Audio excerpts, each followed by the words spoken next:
Guys, this is the VIP Devotion. You're like, Matt, why are you always at Dunkie? Am I supporting your coffee addiction? No, most of the time that I'm here, I'm just sitting here with my daughter who loves Dunkie coffee, and she has the app, and she gets discounted coffee for like $2.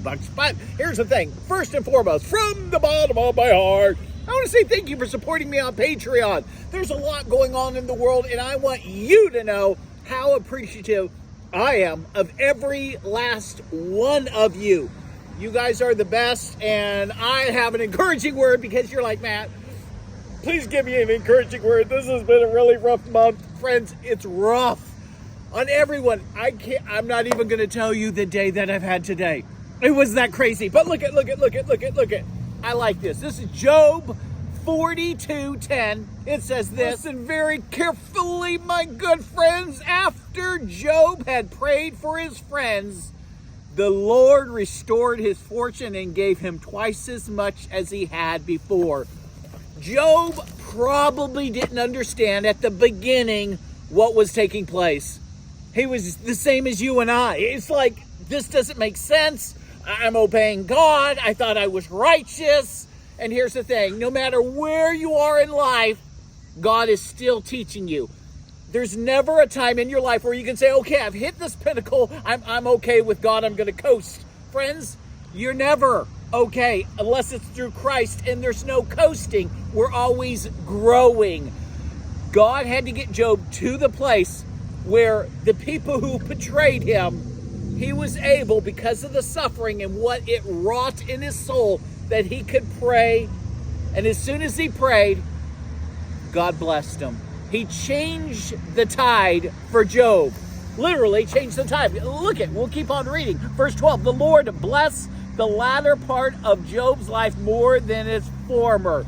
God can do anything. We put God in a box. You and I say, oh, I don't do that. We've all done that. We've all gone to the doctor. Doctor says, hey, this doesn't look good. And we start what? Having imaginations, okay? We've gotten that pink slip, you know? We're looking at the bills and maybe we don't have enough. Or we're looking at our age and we're starting to doubt God's faithfulness. Friends, there's a million different things that Satan peddles our way, our direction, trying to get us to doubt him. Don't do it. I mean, look at, don't do it.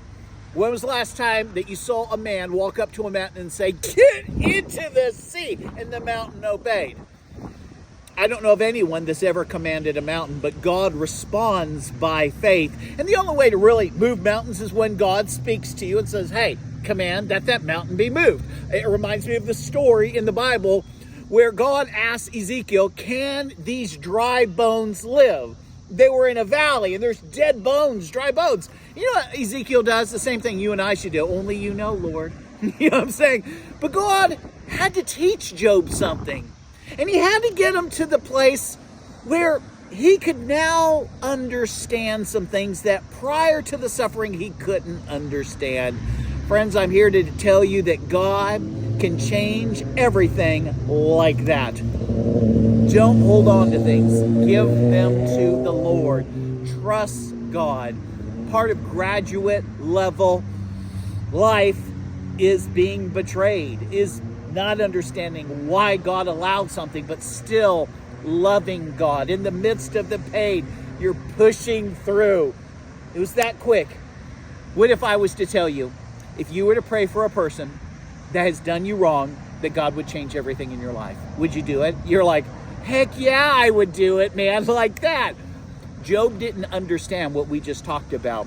God asked him, okay, pray for these guys.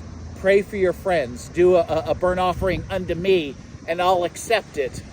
And again, these were the people that just really ridiculed Job, put him through it, and yet everything changed when he surrendered. See, inside he had to surrender his will.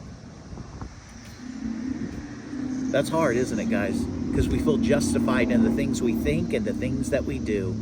But if we'll get on God's page and extend mercy, grace, love, and we'll trust and we'll walk by faith, guess what? You get doubled up. Everything changes like that. We oftentimes think that door closing, that's the end. Oh my gosh, that's the end. No, that's not the end, okay?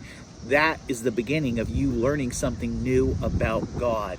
and he's going to show up and show out in your life. It's not what you're going through, but it's what God is taking you to. All right, so all that being said, from the bottom of my heart, I want to say thank you for supporting me in the Man Cave. Guys, some of the videos that I put up on the Man Cave, they get 20, 30, 40 hits. I'm glad there's people out there in YouTube land that are watching. I put those same videos up the same day that I put them up on YouTube, on other channels, and they get 10 times, if not 20 times as many hits. I put one up yesterday and it got 35 hits, and I was grateful. That's 35 people hearing the word of God. But I just checked the other channel and it was at 380. That's amazing. That's 380 people. So I want to say this, okay? Your support goes a long way. Any life that you can change, that you can touch, that you can influence, that you can inspire is paying it forward. And guess what? God will not be indebted to anyone. I pray God's blessing upon you. I pray God will overwhelm you with his goodness, with his favor. He will chase you down and just allow you to experience more of him, less of you. Here's the thing. Job, he was a righteous man, but he still had a lot to learn. And so do you and I. Thank you for supporting me on Patreon, and I'll see you next month.